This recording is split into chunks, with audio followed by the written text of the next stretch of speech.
অবশেষে বৃষ্টিটা থামলো, তাই একটু বেরোতে পারলাম। না হলে আমি তো ভেবেছিলাম যে বাবুর হয়তো বার্থডেটাই গেল। দেখুন, ওকে একটু বলেছি একটু হাই করো, কিরাম যেন মাথাটাও করছে। এত দুষ্টু না, কোনো কথা শোনে না। আর একে দেখুন, এসে থেকে আমাকে নিয়ে যাবে বলে রাস্তায় দাঁড়িয়ে ও কথাই বলে যাচ্ছে। সারাদিন ওর শুধু কাজ আর কাজ। কি করবেন বলুন, মার্কেটিংয়ের চাকরিতে তো এরকম চাপ তো অনেক থাকেই, প্রেশার তো থাকবেই, জানেনই আপনারা।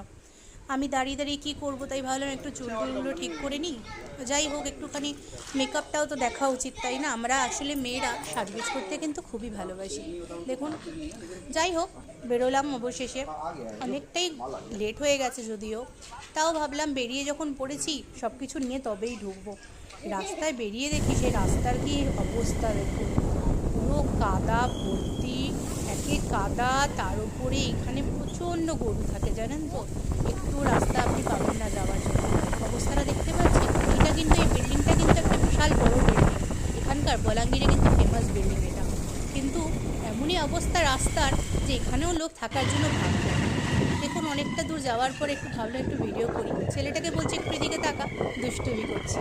দেখছেন তো আমার দুষ্টুটা? ও কিন্তু ভিডিওটা খুব ভালো করেই বোঝেছে, হ্যাঁ ভিডিও করা হচ্ছে। আপনারা বলুন আমার ভিডিও আপনার কেমন লাগে। আমাকে সাপোর্ট করবেন, আমাকে সাবস্ক্রাইব করবেন, যাতে আপনাদের সাথে আমরা আরও ভিডিও শেয়ার করতে পারি। কাল কার বার্থডে আছে বাবু? আমার রেডি?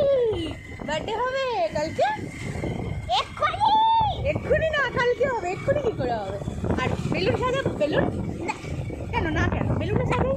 না, না, ছোট্ট বেলুন। ছোট্ট বেলুন। হ্যাঁ, অবশেষে শুরু হলো ওর পেট পুজো। বাচ্চাদেরকে কি বলবো বলুন তো, বাইরে এসেই নাকি ওর খিদে পেয়ে যায়। এদিকে দেখুন, সকালে আমি কিন্তু অনেকবার বলেছি যে বিকালে আমরা বেরোবো, তুমি আপেল খেয়ে বেরোবো।